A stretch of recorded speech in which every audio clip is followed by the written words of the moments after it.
Live here. Oh, hello, everybody. We're live. Hi, Paul. Paul and I have like full conversations before this, and then I pretend that this is the first time we've seen each other. I like the way you just slipped the start of the show into the middle of a sentence. All right, we're live. I gotta hit, let's see, all the cameras are working. Everything is fine here.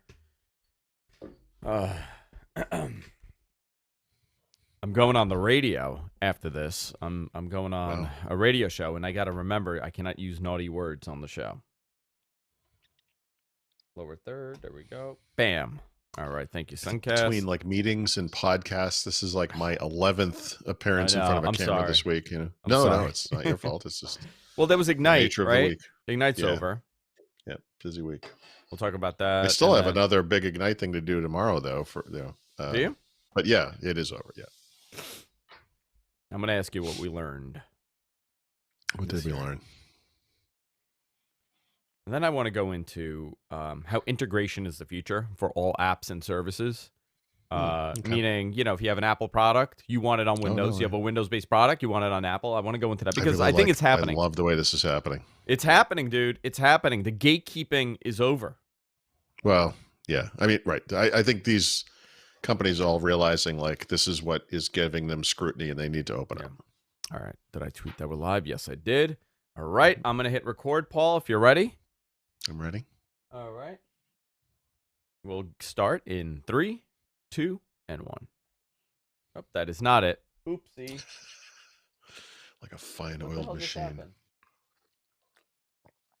Hey, why is this missing? What the hell happened here? My buttons are broken. Happens to the best of us. All right, you know what? I'm just going to cut it. Ready? This here. In 3, 2, and 1. What the Tech is brought to you by Glasswire. With Glasswire, you can see your current and past network activities, detect malware, and also detect bad behaving apps on Windows and Android.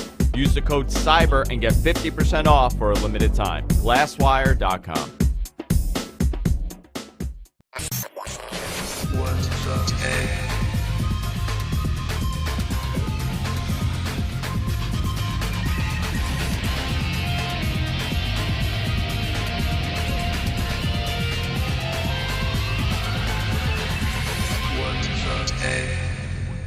Whoa, hey everybody, welcome to What the Tech. I'm Andrew Zarian. We're back after a hellacious couple weeks of personal issues and fires and more fires and work. I don't know why I'm laughing at this, but yeah. I mean, you know what? Sorry. You gotta laugh. If you don't laugh, you're crying, right? If I don't laugh, I'm gonna cry about this. So we gotta laugh. Yeah, it's been a crazy couple weeks. Many people know, living here on the East Coast, New York City's opening up again.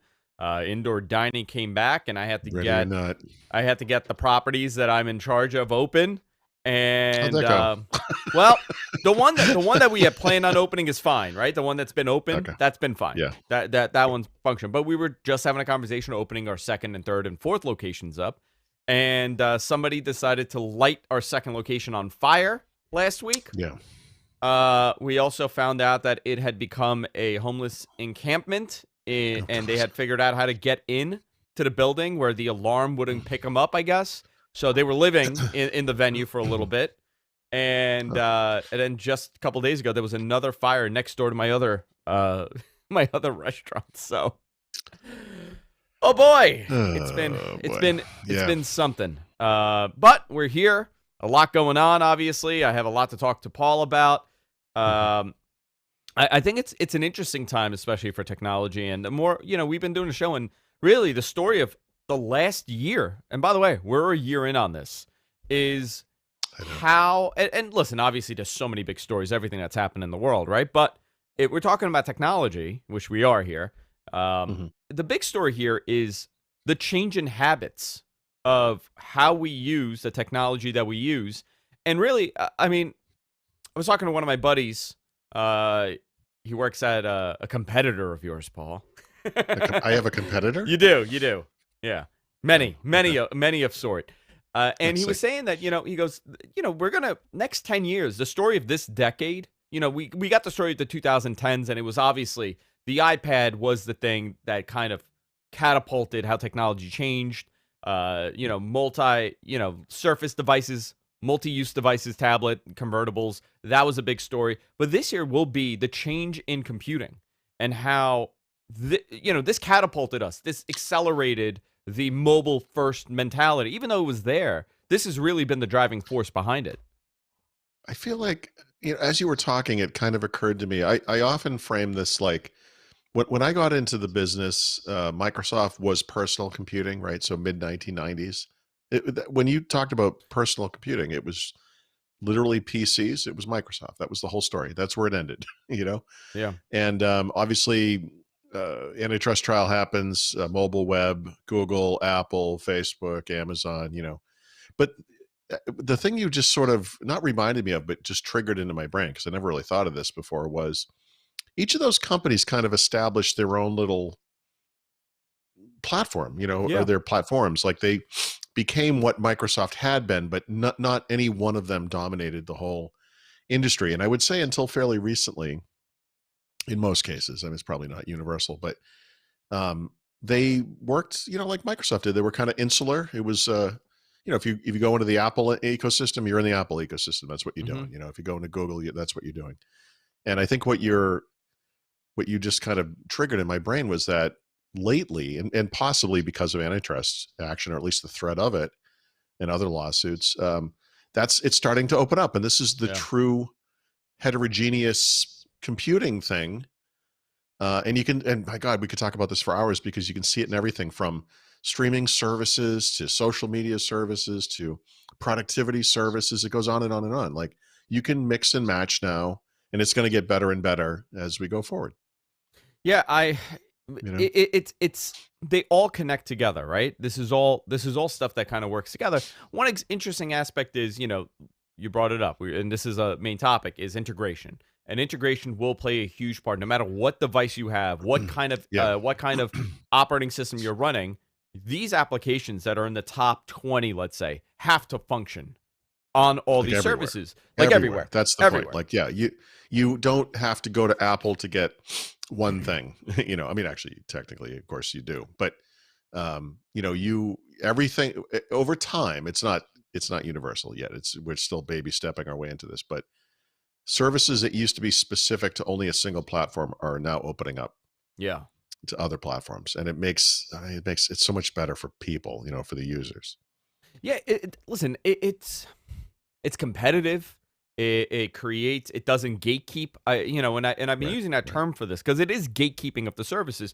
But Apple has not been very on the forefront of this. They have not been very welcoming, because if you really think about it, right, at all, two of the most used services in the world are FaceTime and Messages, the Apple messaging platform. Yeah. And Messages, for a long time, we had heard that internally they were working on a beta for Android and Windows. This was the plan. There was a concept, and I thought this really would happen last year, that you take Messages and you put it on all the other platforms, and what you do on those platforms is that you come up with a way to monetize it as a service. And the way you do that is with the GIFs and the emojis and the this and the that. And you can say, like, listen, $4.99 a month, it comes in your Apple bundle. You get access to these type of, features on Messages. I thought they would do that. I also thought, honestly, that FaceTime would have come on Windows. By the that way, would have been I the easiest still thing. feel like those things could still happen, right? I still think those things arguably will happen.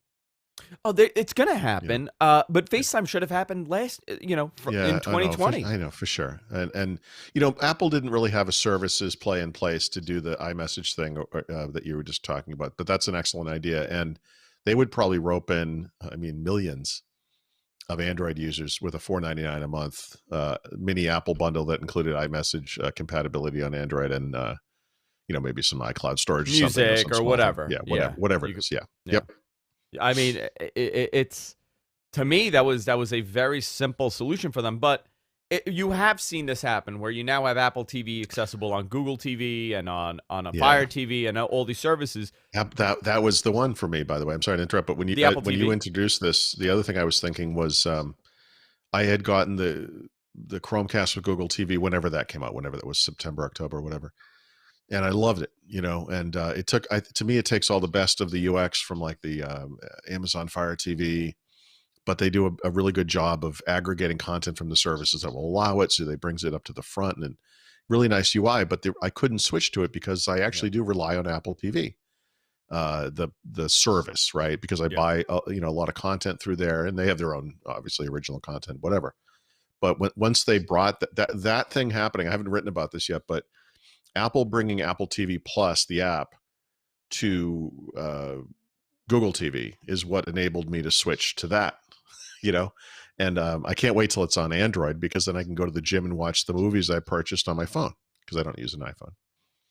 The other thing that kind of ties into this is how people are starting to learn how habits have changed. Did you see that Google TV is looking to add a simple mode? Yeah. To Google TV, and this is something I've said for a long time. Like my father, he's old, he's 68 years old. This is a very difficult thing for him to figure out. I got to go to Netflix like this. I got input. Well, inputs, right? Inputs are difficult, and also the apps, navigating the apps, finding things on an app. Sometimes the app logs you out. It's a difficult thing for. I got to constantly, like, he wants to watch Deadpool. I had to find Deadpool for him, put it on. I had to install Hulu because I realized it's on Hulu. He watched it on there, but he's learning. Well, this is the holy grail too. So for TV, Apple has tried to do this with Apple TV, the app and the device, right? And then Google is now trying to do this with Google TV, which is you have all these apps and that are backed by services, and you want to find Deadpool. You're like, I know it's out there somewhere. I don't want to go into each app and search. I want to search, and Roku will do that. But, you want like one interface to everything. And this is the Windows Phone problem, right? Microsoft tried to do this with apps on Windows Phone back in 2012 or whatever year that was, 2010. Jeez, whatever that was, a long time ago. And, it was the content creators that kind of put the kibosh on that. And, I see that. I don't know I think you use the Chromecast with Google TV as well. Yeah. But if not, I mean, you certainly have used it. But that, like, if I go into Netflix and watch a show and I don't complete it, or a movie or whatever, it lands on the front page under continue watching. So they're on board with that. Netflix is like, yeah, we'll do that. But if I watch a show or a movie on Hulu, those don't come out to the front page, because Hulu's like, yeah, we'll be on your device, but we're not going to integrate with your thing. We want people to use fascinating. the app. Fascinating. It's still that kind of weird gray area that, like, some stuff is great, some stuff is just not available, and some stuff is like Hulu, where they're like, well, we'll meet you halfway. So something that nearly anybody over the age of, I guess, 60, right, that I've spoken to about this, because I become I'm the guy that fixes everybody's TV in the family. Sure. Everybody has a problem. They come to, when you hit 60, Paul, you got a couple of years. Yeah. I'll be shaking on the cane. Andrew. They just do this. They're like, fix it, But something I've always heard from them is that the concept of going to a Netflix app and and looking and searching to find something, it is something that is foreign to a lot of TV viewers, because generally, you know what you would do? You would just channel surf. It's playing already. Like, how do I know I'm going to like this TV show or movie? Generally, the way you do it is by you click, you click up on your remote and you find something, it catches your eye, you watch it for about 30 seconds and say, I'm invested in this now or not. And that is an aspect of viewing that's gone when it comes to media consumption. It is. It's actually, so I'm not using a live TV service, but I will say one of the trickier things with whatever service you choose, and it really is partly the device's fault too. So however you choose to watch that service on, an Apple TV device or a Google device, whatever it is, smart TV. The other thing you miss is that ability. We've all done this. Like, I grew up doing this. I've done this my whole life until now. I can't do it anymore. You switch back and forth between two things. Maybe it's a Sunday afternoon and there's a football game on, but there's a basketball game on the other channel, and you want to, go back and forth. Very difficult or impossible, depending on what you're using, to do that. Oh my! But, I do it every Wednesday, Paul, for wrestling. There's two different wrestling shows on at the same time. One's on USA, and one's on USA, one's on TNT. So if I'm watching on YouTube TV, really easy, right? Because I could just. It's still a pain in the ass because you gotta rely on their algorithm. So it knows what I do on a Wednesday night. So it'll always have it. If I hit the down arrow, the first channel that pops up, the recommendation is what I'm watching. However, if you're watching via the USA app or the NBC app or USA app, or you're watching via the Turner app, It's Yeah, you're you're stuck. in an app. Yeah, Yeah, yeah. you're not exiting an app to re-enter another app, Right, reloading right. everything. It just Yeah, the makers of those apps do not want to provide you with a way to do what you're yeah, doing. nor do Like they they want want you you to to do stay. that. Yeah, yeah, yeah. But if you've noticed, like Peacock, for example, right? NBC. Hmm. The Peacock app allows you, or the NBC app, I should say, right? Because I haven't really played with the Peacock app as much, but the NBC app, which is pretty much the same thing, it Yeah. gives you like a live channel guide of what's on all their properties. So you have like a mini cable network within the app. Yeah, but So it's if it's only NBC, but it's only for NBC NBC. Like properties. this. Yeah, Yeah, so you yeah, got yeah. USA, NBC, you got Bravo, or whatever the other properties are. I, CBS does the same thing also, and Disney now, right. has everything. But I like that approach because you're still kind of like, it's not as foreign to you because you could channel surf, but But well, does it have to be like so? I was just wondering, you was it your dad you were saying wants yeah, to up channel or whatever. Um, I wonder. Sometimes I think there's an opportunity when you go from like an old way of doing things to a new way, whatever it is. If you're going from physical media to services or whatever, it doesn't always have to be exactly the same as it was before. Like an ebook by definition can be better than a real book, even though people always complain like, oh, I used to smell the book or I'd yeah. like the feel of it in my hand, whatever. But there are huge advantages to ebooks, and they don't have to be a digital representation of the physical thing. I mean, maybe that's the first step just to get people used to it. But over time, hopefully what you discover is there's a better way of doing things than what I used to on this old thing. But the thing you're describing with channel surfing, it's just it's possible.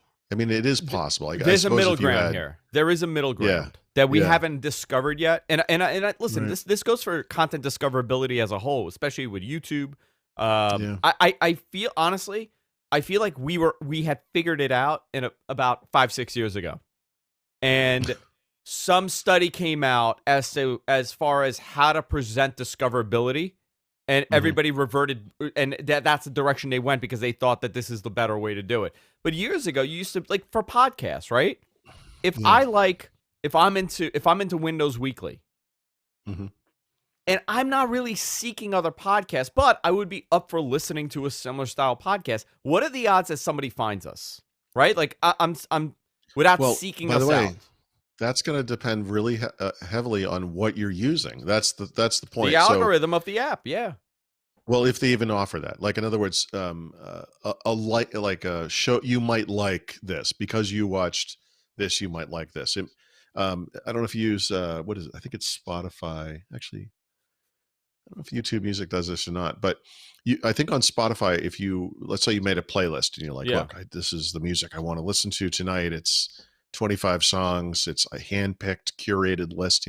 Andrew's I Romance think, Pack, 1980s yes, Romance Pack. exactly. It's Well, just I didn't, rat yeah, round and round by rat on repeat. That's all the playlist right, is. right. With the Milton Berle video Yeah, playing in the yeah, background. Uh, Milton Berle financed that video. Anyway, the point is, yeah.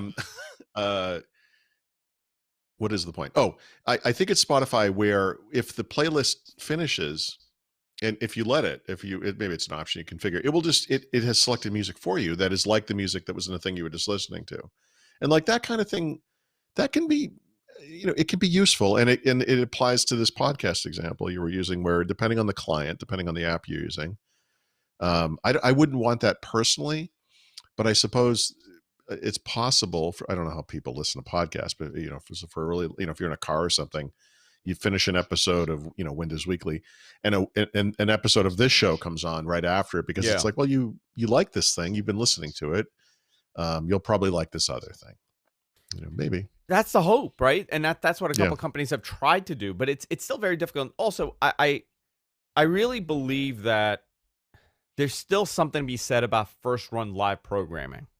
Right? We're very much in the on-demand phase right now, where everything is about on-demand content. But Yeah. I like the ability to be forced to listen to something sometime. But maybe, you know what? It depends on what it is. But let me ask you, Paul. Let me ask you this: do you Yeah. think? And we've spoken about this numerous times over the last 10 years about how I Mhm. hate, like, Reddit subgroups, right? Like Reddit Okay. guessing what I'm into.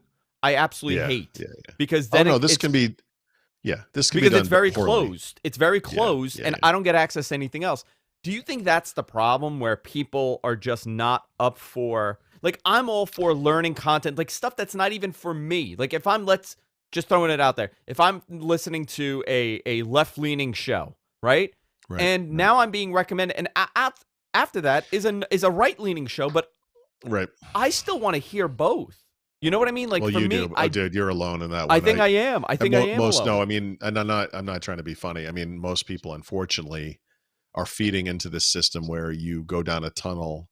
And I'm not talking politics. I mean, in anything, Everything. any interest, any Yeah. whatever it is, But you can see where this works, and you can see where it doesn't work. And I'm not going to be able to pull a real example out of my behind here, but we've all done this thing where you watch or listen or whatever it is you watch, enjoy some content, and then you get to some interface at the end, and it says, like Netflix would do. So the movie is, the credits are playing, and 3 boxes pop up, and it's people who watch this also like one of these, or you might like this. And sometimes those choices are like, okay, I understand. It's in the same ballpark. Sometimes it's so out to lunch. Yeah. It's like, again, I'd have to make something up. I'm not going to bother trying, but it's like a science fiction movie. Maybe you would like this light romance. What? Like what exactly? What's the algorithm here? And it might literally be as dumb as some connection between 37% of the people who watch the science fiction thing also watch this. So maybe you'll like it too. It might literally be that stupid. Google, I don't know if you've been using the Chromecast lately, but it actually wants you to spend a couple of minutes and just tell me if you like these movies. And you're like, yes, no, yes, and it tries to build list of picks for you based on your preferences, based on what you just voted on. But that's the rabbit hole right there, and you might be missing out. Maybe there's some French comedy or something that, even though all I've been doing is watching James Bond movies or whatever, maybe I want to watch this thing that's completely different next. And those things will never be surfaced for you because you just told them you only like action movies. Brad in our chat room wrote, you love sci-fi? Try this story. Give this love story a shot. Yeah. Exactly. Yeah, exactly. You know what though? YouTube is really good with their algorithm. I got to tell you that theirs works because it's able to really, but it collects so much. It knows so much about me. Like TikTok, for example. The TikTok app knows way too much about me, to the point that it's like, wow, this is really it really knows who I am. It's get almost closed. invasive, Like I don't get to see it. Well, here's a negative, right? Like I don't get to see, let's say TikTok, for example, because I absolutely loved it. I use it every night. That's what I do. I just scroll on TikTok in bed. Yeah, and I just see what people are writing. I don't even know you anymore. I'm a 16-year-old boy on the inside. Yep. But you in like a car-shaped bed with a teddy bear. Yeah. I get now is like car videos. I get like fun conspiracy videos, not like Hillary, like fun, I get like not fun like conspiracy. I like conspiracy, crazy but stuff. I want it to be on the fun. I don't want it to be dangerous. Okay. I want it to be fun. Yeah. I don't like dangerous conspiracies. What is a fun? Give me an example of a fun conspiracy. Mole people.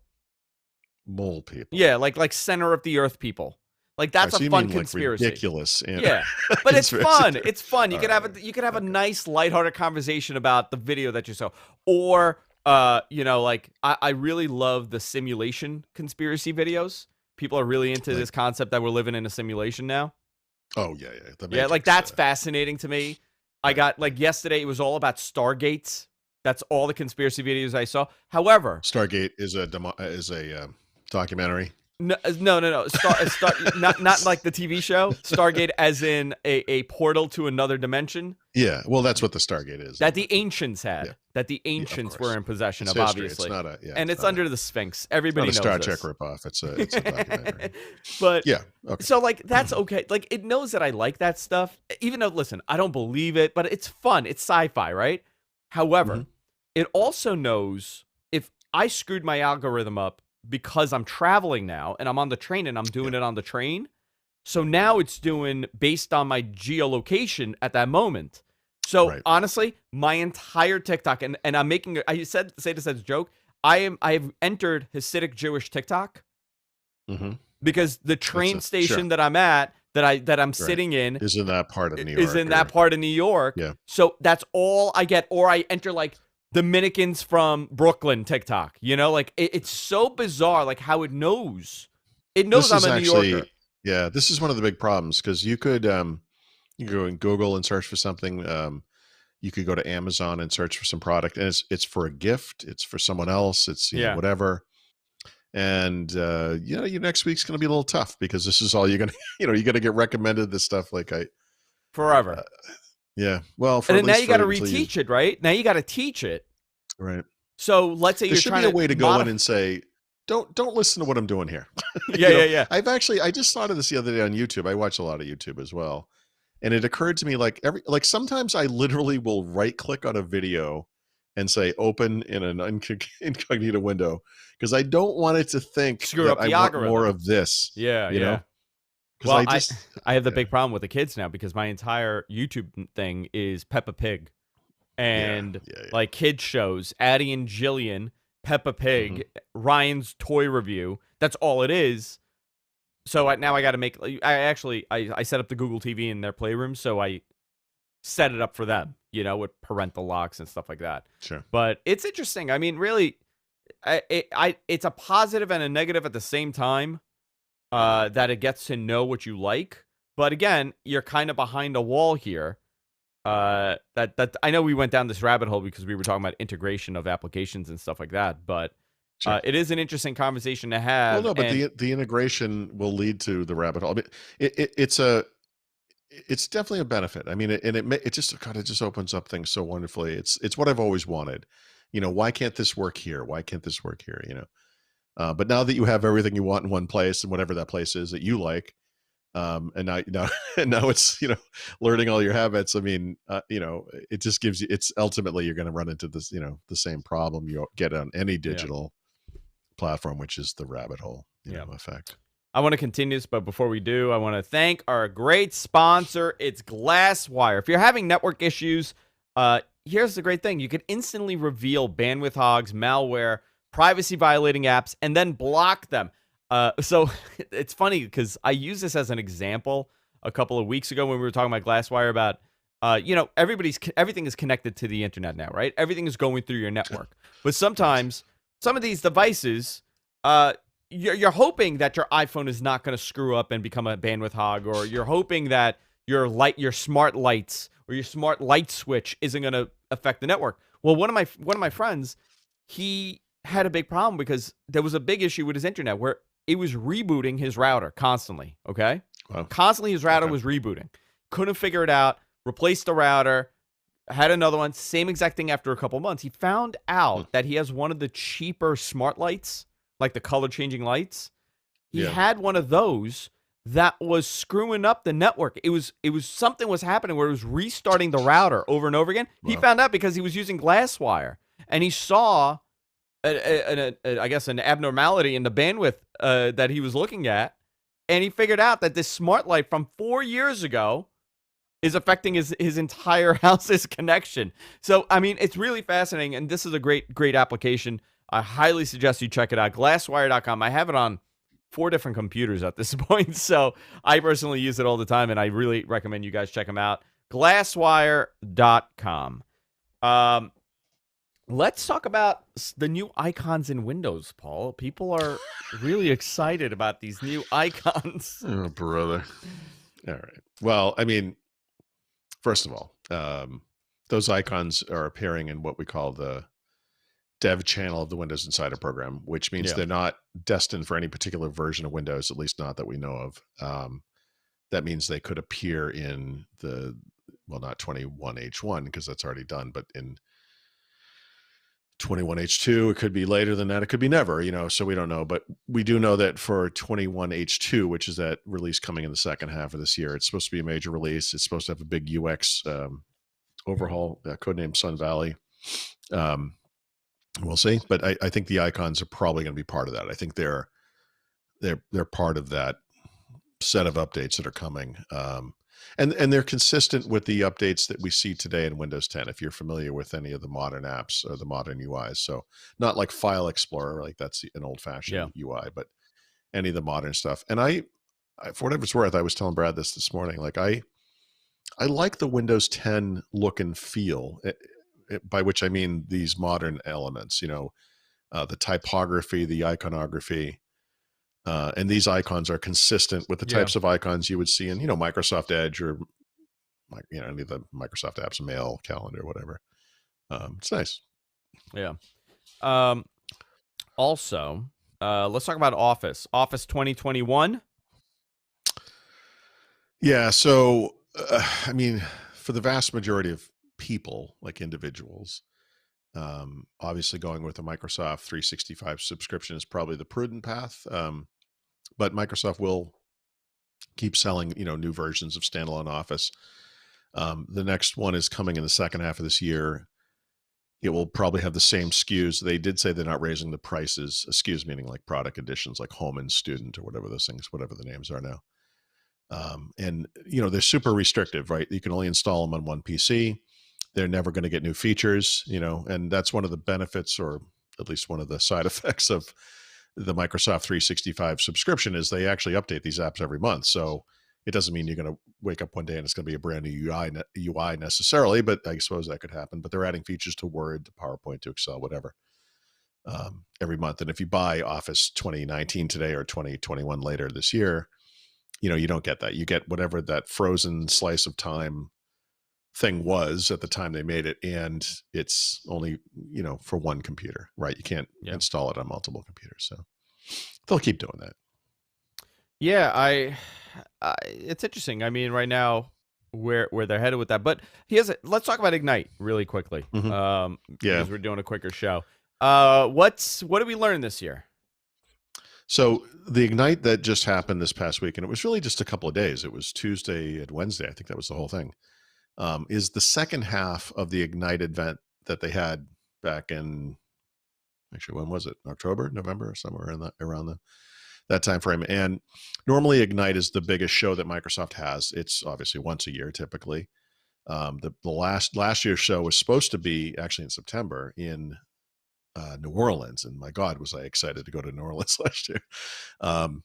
But what they found when everything went virtual, all the work from home, lockdown stuff happened last year, Microsoft, like Apple, Google, everyone else, had to do virtual events. And what they discovered doing Build, which is their developer-oriented show back in probably May, or April or May, whatever it was that it's hard to do more than just a couple of days, because Microsoft is trying to accommodate people all around the globe. They want to have the same sessions repeat over and over again so they can be in different time zones. So if you live in Europe or Asia, you can tune in live, see the same people giving the same speech, interact with them live, ask questions, that kind of thing, not just watch a video, right? And so what they decided to do for Ignite, which is a bigger show and usually lasts for a longer period of time, was split it into half. So they do a couple of days in whenever October, November, I don't remember, and then the second half this past week. And so honestly, I think they did a great job, really well done. But it's Microsoft Ignite, and for people that don't know the Microsoft stuff, it's a IT pro focus show. There's a little bit of developer stuff, but it's not really consumer technology. It's not for individuals per se. So there wasn't a lot of like Windows news or stuff for end users necessarily, but they talked up some HoloLens and mixed reality advances, which I thought were really interesting. There was a little bit of Windows news, but they're saving Windows for later, probably for Build, because like I said, there's a big version coming down the pike. I'm trying to think if there's anything. What would people want to know about? Some of the announcements, like updates to Edge or Microsoft Office or Outlook in particular, are the types of things they would have announced anyway. Like they're just updating these things over time, but Ignite was happening this week. So they're like, well, here's what's going on there. I guess the big thing is probably that mixed reality thing. And it was kind of a fun demo. They had it in the keynote. A little goofy. It was like the guy standing in the aquarium, giving a speech to virtual attendees. But the idea there is they're trying to, look, they know everything's not going back to the way it was, right? So how do you handle like this hybrid workplace of the future? You and I are doing this, video thing like we always do, but people who are, who normally meet with other people in a meeting room are getting tired of this. So they want to go back and be able to meet people in person, but it Is won't is that always what be you're feeling? possible. You think people are at this point, because this was Yeah. always the dream that people wanted, right? The fact that they could work from home and Well, it never depends on see who it is. anybody. Well, see, Yeah. it depends on who you talk to, right? So some people, I think, are well designed to do that, and some people aren't. And I bet for the people who are dreaming, like one of my best friends wrote me the other day, and he's like, "Hey, great news! My office just came back, and we're closing a building, and I don't have to go. I'm literally going to work from home 100% of the time." And I'm like, "That's fantastic," you know. And he's been dying for this moment. Yeah. I think for some other people, they thought they were going to like it, and then somewhere around June or July, they're like, "Oh my god, I got to get out of here." You know, some people want to go back. I think there's a hybrid thing. I think some people will go back. Some people will go back sometimes and stay home sometimes. You know, there's going to be a mix and match kind of thing. But the problem, like there is and I've experienced this. I mean, I record podcasts all the time. I do lots of virtual meetings, but it's fatiguing. And look, Microsoft's AR mixed reality stuff is not to the point where it's super easy. It's not like putting on a little pair of glasses. Yeah, it's a big helmet thing. It's a little, it's a little much. But the dream here is they're going to hit some middle ground between you're there and you're not there. Yeah. And you're not going to be there, but because of the spatial capabilities of these systems, you're going to feel like you're in a space with other people, and it's a future leaning thing. It's not like it's coming out Tuesday, but it is an interesting idea. And it speaks to, I think, the future of how people are going to interact, not just at work, but in other, circumstances. I mean, I always think back, like when we weren't technically dating at the time, but when I moved to Albuquerque when I was a young man and was dating the woman I later married. And, we were apart for a year.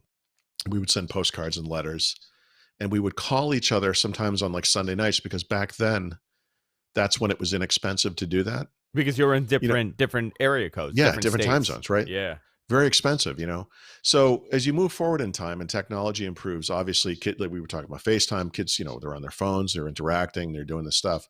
It's a completely different scenario. But I mean, how exciting is it to kind of flash forward where, you are separated from someone you love or someone you care about or whatever it is, but you can be in this virtual environment with them, and it's normal. Stepping around them and seeing them from different angles and stuff. And, yeah, it's cartoony looking maybe today, but it's going to improve. And it's an interesting idea. I mean, it's very Isaac Asimov. It's got kind of that, we robot finally, novels, I think. I said this in I'll say it in a stone state. And the people around me thought it was pretty. Where all genius comes from. Yeah, but the people write around this me. Down. I'm about to say something awesome. I thought it's a stupid thought, but the people around me thought it was actually. They're like, yeah, you're right. It's interesting. Like the '90s were late stage 1950s culture still being there, right? Right. Like the Al Bundys. The Al Bundys, great example. Late stage 1950s Americana. Like this is the end of that. We have now finally, we have hit the Isaac Asimov, early 20th century concept on futurism. We're in that, where everybody, virtually everybody's doing video chats. I mean, it finally happened. My God. And everyone's, I've been watching all these kind of virtual travel things lately. And there's all these kind of YouTubers who are young people. They're out in the world, and I love the traveling videos. They do their highly unprofessional, video things that they do or whatever. By the way, I just got a message, Bob, by Bob in our chat. He said, "Don't F with Al Bundy. I'll cut you." Oh, no. Oh, no. If any, please. One of the greatest delights as a man, especially, I suppose, is go to YouTube and watch like Al Bundy's greatest hits or Jess and I did that for like 3 weeks straight. Oh, it's brilliant. Yeah. It's just, that show is incredible. Yeah, it's like the 90s version of the Dick Van Dyke Show. It really is. But again, slightly edgier. Still 50s culture, 50s Americana. Oh, yeah, no, you're absolutely right. Yeah, that's exactly I don't know what this is. This is a dystopian state we're living in now. We've gone into a Stephen King novel. We're no longer doing the Isaac Asimov future it's of like the world. George Orwell, Stephen King, and The Stand actually happened. Max Brooks. Yeah. We're living in The Stand. That is my favorite Stephen King novel, by the way. I am. So I just, since you brought it up, I mean, not last year during the pandemic, but the year before. I've been worried a lot in the recent years about attention span and, the way the internet has changed our ability to consume content. And I went back and reread The Lord of the Rings and The Stand, because these were great books How I've read difficult many was it? times. I got no problem at all. I loved it. And we just watched this, I guess it was a CBS All Access version of The Stand that came out late last year through Yeah. fairly recently. And we enjoyed it. And there are lots of things to complain about. But my wife actually came up with the idea we should try to find the miniseries version they did in the On 90s ABC. with Rob Lowe. And yeah. It was the ABC one, right? Yep. And we watched that on YouTube. It's the whole thing's on there for some reason. It was a what was it, 6-part series? That one was a 3 or 4 part series. I remember exactly. I remember I was a kid, Paul, and I saw the Yeah. coming attraction. So that's what made me. I actually saw the show first, the miniseries, and then I rented the book from the library. Yeah, because it just expands on everything. So honestly, both of them had their strengths. I would say Rob Lowe and the guy that played, I think it was Tom Cullen, amazing. And those two guys were the highlight of that. But the screenplay for that was written by Stephen King. It's a little bit closer to the book. Obviously, you don't get the modern effects and all that stuff. They both had their strengths, but it caused me to go back. I'm actually rereading it again, so it's only been like 2 years. I'm not reading it like word for word. So what I became interested in was like these secondary characters that either don't appear in one version or only appear a little bit. And yeah, so anyway, I'm like literally 50% of the way through it now, but now I have no idea what we were talking about or why. But you were talking about your attention span. Yeah, there you go. Yeah. So there you go. Can see you can see how that works. Dangers of the internet. The Stand is an incredible story. Yo, it absolutely is. I forgot my main point too. So what does that say right now? I forgot my entire point with this. We were talking about. Well, you were saying we live in this dystopian stand world. So no, but it's interesting because I love those. Actually, I did this on YouTube also, where I went through like all these old videos from 1930s on of what the home of the future will be like, right? And they revolve around baking, which is so interesting because at the time, remember, it was the person that kept the house and used all these things was the wife. 99% of the time. We're looking at 1930s and 40s, 20s even. I've seen some. I was reading this interesting article about like the things that a woman needs in her house in the future, and like, I'm like, how about me? But almost every single one of these ovens had like a setting, so it would be like, oh, you're cooking chicken today? Here you go. Put the chicken in, and like the oven is. Yeah, but the oven is actually putting the ingredients and marinating and doing everything. Yeah. I'm like, we're there, dude. We're there. It finally happened. Sure. All these devices. The only thing we don't have is flying cars, but even that's probably going to happen now. I mean, we're at the electric car of the future is now. The next 5 years, by 2030, it's happening. Right now I'm in a weird bubble because this will probably be, it could be my last combustion engine lease that I'm doing. Oh, for yeah, Jess. yeah, for sure. I'll always listen. I'll have my Mustang, I'll have my sports car, and I'll do it. But for her car, we experiment. We try new things. Right now, her Volvo's great. The lease is ending. So where do we go after this? Do we get an electric? You'll do it, but a lot of these classic cars ran on leaded gas, right? And so if you want to have a car like that today, you have to put something in the gas, right? To make that okay. And I don't know how we're gonna get from fossil fuel to electric and be able to use those old cars, 50 years down the line, but there are going to be conversions, in fact, you're probably already seeing that people have converted classic cars. So they already do stuff like this, right? You take like a classic car from the past and put a modern engine in it. That's my buddy just did that. He has a 72 Mustang. Beautiful. Yeah. I mean, just but it probably came with like the crappiest engine imaginable. Whatever it was. But it was the terrible. Thing is, Paul, you got to see this. The thing, he calls it the Nighthawk. Black everywhere. Nice. The whole thing is black rims, but glossy. I mean, the whole thing, it's stunning. And he has LED lights in the front, so it's a little modernized. The rear lights are LED. Sure. And he dropped a brand new Ford 5.0 engine in there. And the transmission, it's a brand new car. New car. Every time I hear a story like this, I had an uncle who was a mechanic, and he was shot down in Vietnam at least 3 times and repaired the helicopter and saved people's lives by getting it in the air again and getting out of there like 3 times, at least maybe 3 or 4 times. But he was so familiar. He was a Volvo guy. So he was so familiar with Volvo engines that he used to put Volvo engines in boats because he could service them. Listen, and so like one of the motors. one of the craziest things I ever saw was he had a boat that had 2 Volvo engines in it, both of them running a separate, like a propeller or whatever. I don't really know boats, but I would, it's like this total Frankenstein thing, but it would like lift out of the water, when you took off. But I always envy people who have that kind of skill. We're finally here with electric cars. Listen, I love it. We'll talk about this on the post show. We'll do like 10 minutes of this, but there is a major resistance from people to buy an electric vehicle, right? Oh, of course. Tons. Yeah, of course there is. Tons. And by the way, a lot of it is justified. I agree with a lot of it, but I also think it's really freaking cool. Have you driven a Tesla? Have you driven one? Okay. Yeah, I have. The fact that it's not, it doesn't feel like you're driving a car like a normal car. It feels there's a little bit of cars don't usually have G-forces associated with this them. thing is like this So immediately. I don't know. I don't care how fast you think your car is, but like a Tesla, and I'm sure all they knew are like the new Mustang E or whatever. Yeah. That you hit the pedal and the thing is going 60 miles an hour in like 2.5 seconds. Instant power. And it's hard to explain how fast you get slammed back against the chair, but it's alarming. Like when you're not used to it, you're like, holy crap.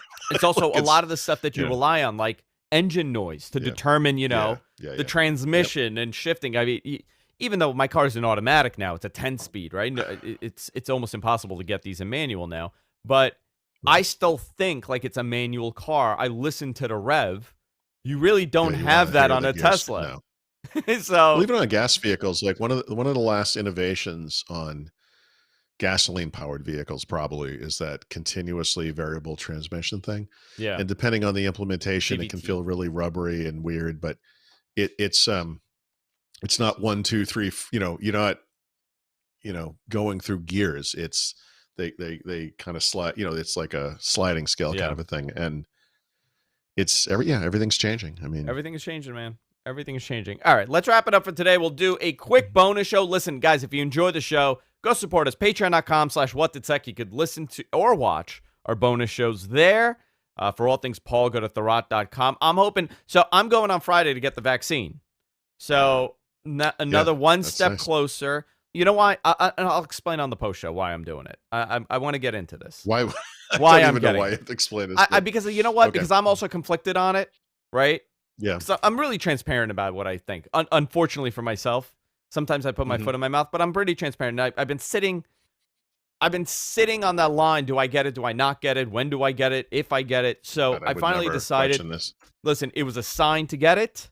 The flat earthers told me. And of course, the mole men told me to go get it. So now I'm going to obviously listen to my TikTok and get the shot. So I'll talk about it on the post show, how it happened and what happened. But I also went to the Garden to watch the Rangers play against your Boston Bruins, which we got our ass kicked on Sunday. So I want to talk to you about that. All this and a lot more on the bonus show. Head on over to patreon.com/whatthetech. Follow us everywhere podcasts are available. For all things Paul, go to therot.com. He does a wonderful show with a young, up-and-coming broadcaster named Leah Laporte every Wednesday with Mary Jo Foley, also on twit.tv. You can watch Windows Weekly there and also subscribe to. And, of course, you do a podcast with Brad every day, almost. That's it. That was my plug. Anything else, Paul? No, I mean, I'm doing a couple of Ignite-related things. So one was Wednesday, and then Wednesday? Yeah. And then the other one, well, we're recording it tomorrow, but it won't come out until next Tuesday. But yeah, it's been kind of a busy week. Busy week. And it'll continue being busy for me and Paul. Until next week, guys. See you later. All right. Let's do one more. All right. I'm going to hit record in 3, 2, and 1. Hey, everybody. Welcome to What the Talk. This is our bonus show. We do this live each and every week. When we're doing a show. We haven't done a show in a couple of weeks. We'll talk about each and every week. Sorry, guys. I've been really shitty. It's my fault. We do it sometimes. It's all on me. This has nothing to do with Paul. I would love to blame Paul and his travels, but I cannot do that this time. It's all on me. I'm trying to get back into real life, and I'm struggling at functioning as a human being. I think people that know what my day job is have been following it on social media. I'm the I guess the vice president of business strategy and marketing for a very large hospitality group. Right. And we are finally getting things open. We have nightclubs, we have other sorts of clubs, we have restaurants, and we're trying to get everything up and running. And the biggest problem has been staffing and Arson? budgeting and Oh, arson. Yeah, I never, dude, I never thought that one of the struggles would be sorry. arson that I'm I know I dealing with. shouldn't. I don't know why I'm laughing at this. I'm sorry. You know what? You gotta laugh. You gotta laugh. It's crazy. New York City is a total shithole. I've watched these things lately. I watched a couple of documentaries that dealt with New York, where it was set in New York across multiple shows, either in the 70s or the 80s. Yeah. And you kind of forget how crappy New York could have, was in many ways for a while there. And of course, it got so much better. It did. It got incredible. New York's incredible. But now, what I'm hearing from you, because I haven't set foot in New York now in 13 months, is not good. We've got, what are we in? We're in kind of like a Walking Dead scenario here. What's happening? Yeah, I would say that. Listen, those zombies are walking around Manhattan. They're all walking around, everywhere, literally flinging stuff at people. Yeah. And the walking almost dead, I call it. Yeah. You know what's funny? What somebody said, like, he was like, one of my friends, he's like, oh, we're back to like 1980s New York. And I looked at him, this is on Monday night, okay? I looked at him, I'm like, dude, no, we're not. I'm like, we've evolved as people, right? Like, people have evolved a lot more. I think we're far better human beings than we were 30 years ago. I like to believe that. You know what fucking happened to me at Penn Station, Paul? Yeah, I do. Guy tried to rob me that night, same night, Monday night. I had a guy try to rob me for my cell phone or my Rolex. I still don't know. I still haven't figured it out because I'm an asshole. I was wearing a suit and I had my nice watch on because I had meetings. So, you know that fake weed shop by Penn Station? It's like 36th and 7th. It's called Weed World, but it's not really weed. Right. It's like it's like a hemp place or something. It's like a tourist trap. You could buy CBD everything. Yeah, CBD everything. CBD, yeah. T-shirts. But in the front, you got like legitimate drug dealers selling. Well, yeah, someone's got to fill the gap. I mean, yeah, someone's got to. You go in there, and then you're realizing it's not real weed, and then you come out, and the guy's like, "Hey, I got real weed." So, well, eventually it probably will be, right? Like when a couple New York, months, probably in a year. If yeah. if Cuomo's troubles don't get him, he's probably gonna recreationally approve it. But I saw the guy, like, he came right in front of me, like an awkward stop. So I was like, all right. So I moved over and I kept walking. It's like, it's not even that late, dude. It's like 9. I think I was getting on the 9:48. So maybe a little late. He followed me from 36th to 34th. And when I was at the light, he didn't expect the light to change. So I started walking and I lifted my phone and he came running and he grabbed my hand. And bolted. He didn't get anything. He didn't get my watch. He didn't get my phone. I looked at the cop, and I go to her. I'm like, you saw that? He goes, and she looked at me, Paul, and did one of these. What are you going to do? And I'm like, he almost stole my phone. And she goes, almost. He almost stole it. Oh, my God. Yeah. You know that attempted burglary is still a crime. They're not even I mean, trying, dude. They're not even trying. So when someone's like, well, the crime rate isn't that high, I'm like, yeah, but look how much unreported stuff happens. It's not, and again, I'm not saying that all of Manhattan's like this. I'm not saying it's like this every day, but I've been going to Manhattan by myself since I was 12 years old. Okay? Sure. Got on a train every week almost since I was 12. Never felt unsafe. Right. Now I'm like, I got to watch my back a little bit. Let me ask you something now. Do you think the return of people in volume will solve this problem? I think it's going to. Right. That part of the problem is they feel a little safer. You had kind of made a joke with me. I think I don't know if it was on text message or something, like the only people left in New York are the criminals. Yeah, that's what I said. Yeah, or something to that effect. And honestly, that's probably closer to reality than we want to admit. I think people coming back will definitely change it. However, I don't think people are going to come in the droves. They're not going to return in the droves that they did. And a lot of people are saying, well, we returned, at the economic collapse of 08, 09, 2007, 2008. We recovered No, from this them. is not the same. I'm like, yeah, but people were still in It's not the Manhattan. They same just thing. weren't making as much money. Now, Yeah. It's not also, the same. you know what's got to stop also, which this is a big problem for me. Shaming people that are going out. Okay? I'm not talking about the people that are going to nightclubs with no mask and they're going to underground events with no mask and hundreds of people gathered. I'm talking about you're going out to dinner with your wife or your husband or your partner. You're going out to dinner. You want to go sit down, and some asshole has a cell phone and is screaming at you about being irresponsible and causing the spread, right? That's something that's Well, nuts. he should come to Pennsylvania and visit my gym, because No it's masks.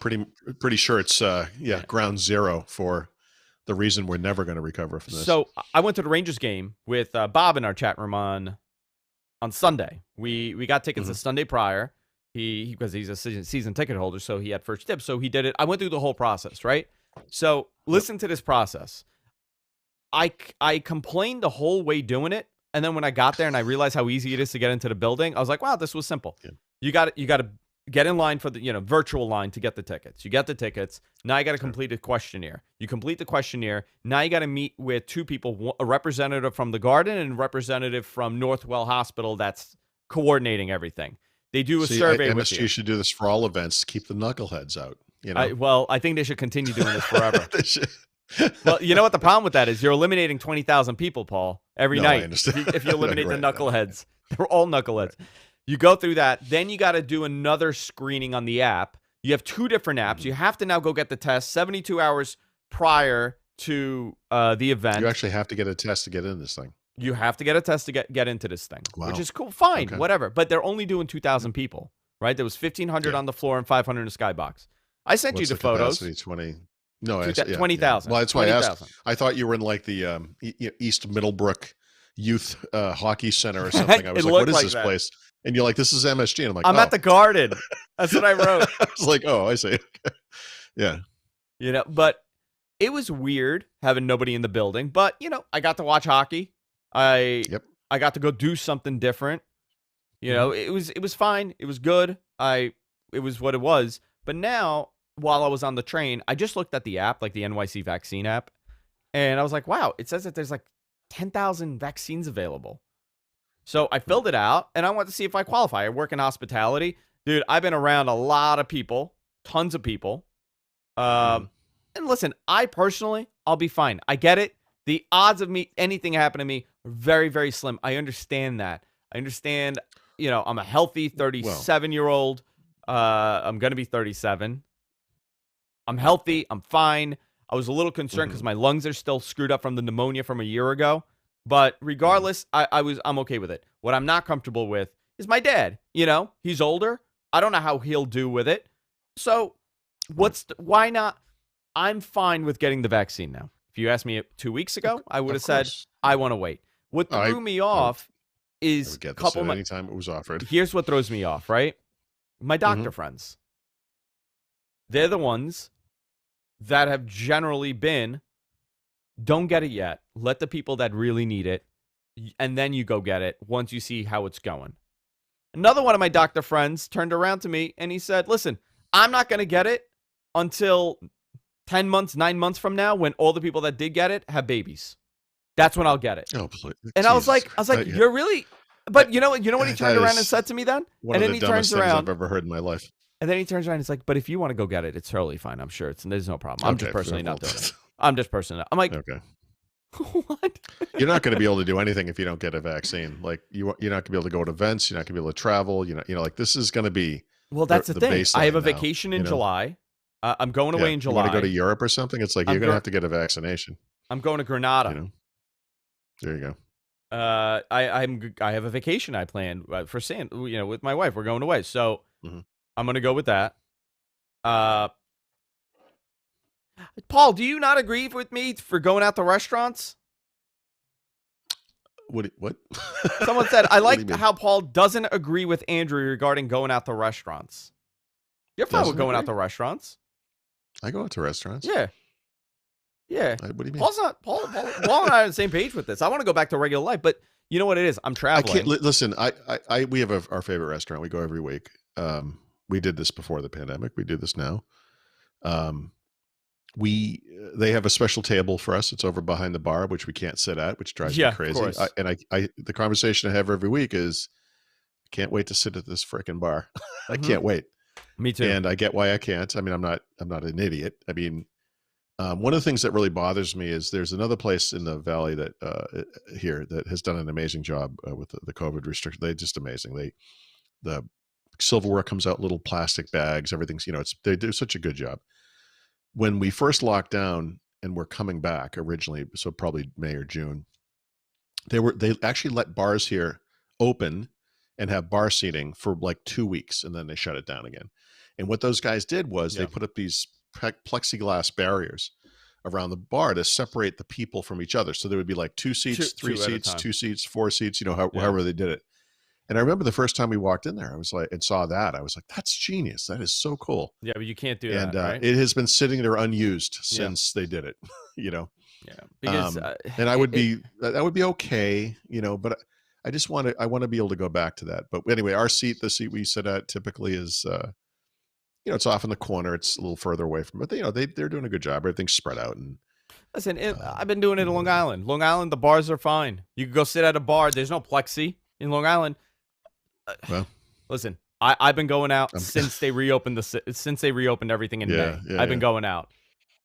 I'm around. I take the train every day to Manhattan. Thing.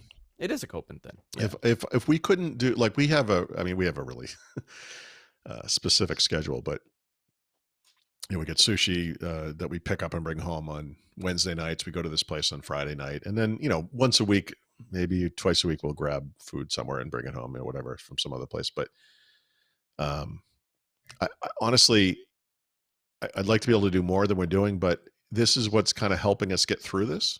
Yeah. And I feel like the people that are doing the stuff are doing it in a safe way, So yeah, listen, I think everybody just wants to get back to this somewhat of a normal life, and we're almost there. I think by the summer they're going to open up everything. We'll be back to it. I think the masks are going to stay for a little bit longer, but outside of that, yes. But there'll be options too. Like when summer comes or warm weather comes, I feel like a lot of the outdoor eating stuff is going to persist. And for the people who are a little more worried about it, I mean, they'll have that option too. And a lot of places have survived just by doing takeout, including some places that had never done takeout before. Now they're making money. And I've spoken to a couple of people. We know the guys at the restaurant. Obviously, we love, and I know some guys that own a restaurant that's a different place. And they both said to me, our takeout business has gone through the roof. Like this is like a sustainable long-term thing for them. And that's great because you want those businesses to survive. So we'll all have options, no matter where you fall. I got into a disagreement with somebody about the restaurant industry. So there's a lot of people that think that restaurants should not be open. Indoor dining should not be allowed, should not be allowed. Whatever. That's your opinion. That's fine. I look at the numbers. 1.43% of all cases in New York State. The big vectors, by the way, are gyms and bars. I mean, those are the. But you know what's funny? You look at New York State's numbers. I mean, you're talking 1%, right? So then you say, it's 1% of contact tracing, which has been very slow because people don't want to give their information. The city can't, and the state cannot say that because then all their analytics are bullshit. Yeah, they're all. Then they're saying that everything is skewed, so none of our numbers are accurate, even the ones that show that the virus is bad or the virus is good. Right. It's doing better. You can't. The state and the city cannot say that. But if you look at the data, it's 1.4%. Second, New York City itself has almost 300,000 restaurant workers. And I'm not talking about executives sitting in an office. I'm talking actually restaurant workers. Yeah, no, people who rely on this money to live, Okay? Yep. These people need to go back to work at this point. They need to go back. So somebody turned around to me and said, well, they're getting unemployment and their employers are able to do takeout. And my response was, how much money do you think a New York City restaurant, I'll give you an example, right? The restaurant that you and I have gone to in Bayside, right? I don't want to name the name. Yeah. I think everybody that watches this knows what we're talking about, but I don't want to talk about how much money people there make. You know how much the girls make there? On a bad day, on an okay day, $300 a day. That's what they're making. Sure. There's no amount of unemployment that they're going to go on to make that kind of money because you're not getting money with tips. They're getting like $500 a month or something. Restaurants are not doing tips to their staff that's currently working for takeout. It's not unless you're the delivery driver. So this could vary by restaurant. I will say, obviously, some places have adapted better than others, right? Some people or restaurants can adapt better, depending on the business. It varies, but the thing I only know a couple people that own restaurants, but in both cases, like I said, like they're like, this has gone gangbusters. Like Yeah. this is sustainable for the future. Like it's great, but yeah, it doesn't help. Well, it depends. I don't know. Like I made a point, like we go out to eat a lot less than we used to. I tip a lot more than I used to. I was already a great tipper, Yeah. obviously. No, you are a very good tipper. And you know what? I've noticed that you're a But very good tipper because I'm a very good tipper, and I always look at what people leave. yeah, and it's always disappointing when imagine if Yeah. you look down at the bill, the bills I was leaving at Rattle or something, and like, have you ever done this? Like you're with someone you really like, Yeah. And it and like changes your whole they're perception. paying, and they leave some shitty little tip, and you're Yep. like, and you just like throw a 20 on there, like when they're not looking, because you're like, I can't let that stand. Like this is not okay. Yeah. But I feel like during the pandemic, look, let's face it, these people are risking their lives, and Yeah. because they have to, because they have families they have to support and everything. You should show up for those people. Yeah. I think, like, especially for the restaurant workers, they get paid minimum wage.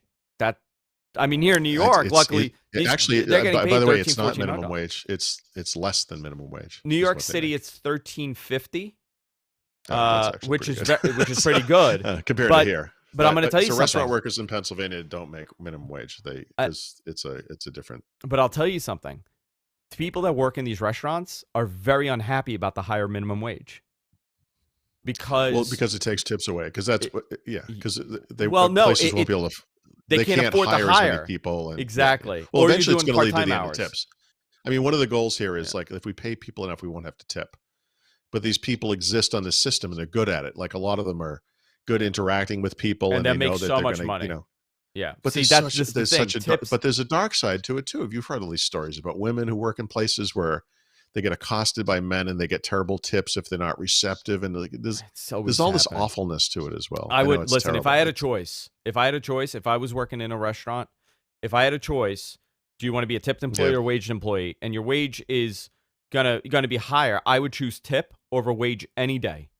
Any day. Depends. I mean, you go to Europe and these people make a living wage, and they have health insurance and all this stuff, and it's. I mean, I don't think. But here's the thing, right? Here's a conversation. Here. So when I was in Manchester, which is a city, it's a larger city in the UK, right? Manchester, England. Manchester, England.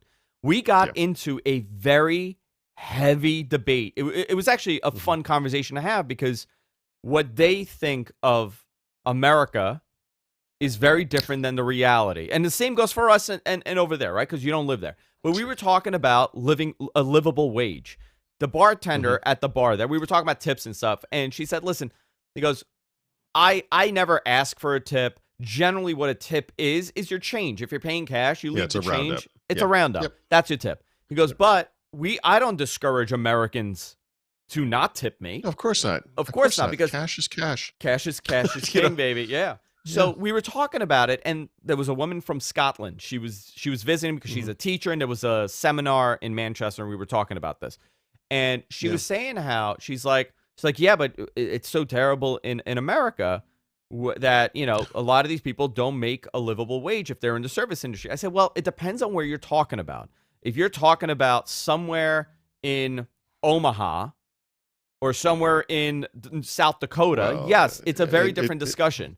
But let's compare major cities, right? So like Manchester, let's say you're a Philadelphia or a Boston, not so much in New York. Yeah. I go, what do you think these people are making? Because I work in the hospitality industry. And he goes, and we were talking about it like a place, right? So we depends said, on the actual restaurant too, right? I mean, restaurant, bar, whatever. But let's talk about a comparable hotel. This was a hotel bar, a very high-end hotel, a very high-end bar. What do you make? And the girl behind the bar is 24 years old, student. And I think the number was like she's making a week clean. She makes like 580 pounds she's making. Yeah. Right? So it's like 700 and something dollars. $800. Sure. She's like, what would I make in New York? I said Well, in the in the same right bar. restaurant, you could make that in a night. I said, On a Friday night, maybe. I said, well, I I turned mean, around to her. I said, if you're not making a grand a night, you're doing something wrong, yeah, because she was very personal. yeah. She couldn't believe it, that that's even a possibility. She's like, what are you Well, talking? How is that even possible? I go, it I know, depends where you but are. but hold on a second. But that woman who was making whatever you said, 580 or something, is set for life from a life and health insurance perspective, and retirement and all that stuff. I mean, there's all kinds of things that go into this. I There are mean, all kinds of there's things. no Yeah. it depends on the type of restaurant and the time of year, maybe, and the physical geographical location. I mean, there's all kinds of things that go into it. But yeah, I don't know. I mean, I can tell you the people who work, at the restaurant, and a couple of restaurants I frequent were hurting this year. There's no doubt Yeah, of about it. I mean, course. it was, Yeah. um, It's very interesting. I don't feel like there's a one solution answer to this, but for no, me, no. it's give these people the option. Give them something to go back to before it's too late. But Manhattan, Yeah. all Oh, these, by the way, I don't but think that is Rattle and Hum, happening. by the way, is open at all. The one by Times No, Square. they've closed. They've closed for the duration. Yeah. Yeah. That doesn't mean they won't come back, but for now they are closed. Yeah. But it's every single one of these bars and restaurants. They are shuttered. Yep. And you're Yep. talking hundreds of Well, thousands but you of understand. jobs. So Rattle and Hum, the one that was left, is attached to a hotel. It's right on the border of really touristy areas of New York City. Yeah.